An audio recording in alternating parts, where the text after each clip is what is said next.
অপরিচিত আগন্তুকের মতো একদিন মৃত্যুর ফেরেশতা এসে সম্মুখে দাঁড়াবে।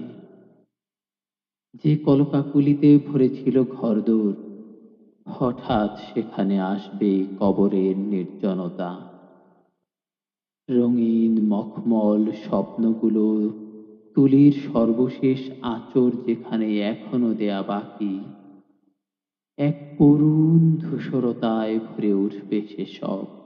যে মুখ না দেখলে ঘুম আসতো না, যে চোখের ভাষা না পড়লে মন জুড়াতো না, যে শব্দ না শুনলে থামতো না বুকের দুপুকুনি, কেমন দুঃসহ দুঃস্বপ্নের মতো সেগুলো পর হয়ে যাবে সহসাই।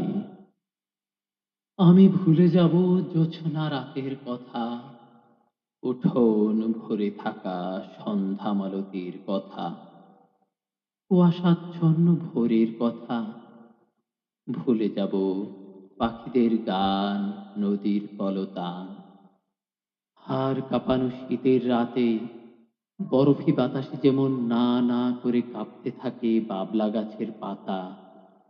গভীর রাতে বাজ পড়ার শব্দে যেভাবে ধক করে ওঠে ছোট্ট কাকছানাটির হৃৎপিণ্ড।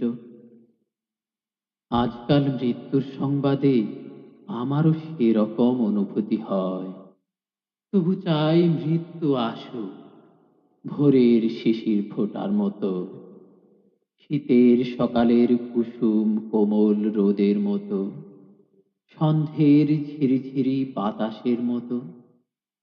যা আসবার তাকে আটকানো যায় না।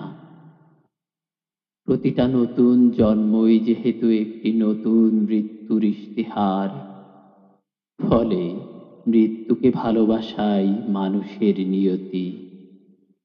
জীবনের দাম যেহেতু মৃত্যু দিয়ে চুকোতে হবে, তাই আজকাল মুগ্ধ হয়ে বলি, বাহ, ওটা তো মৃত্যুর মতো সুন্দর।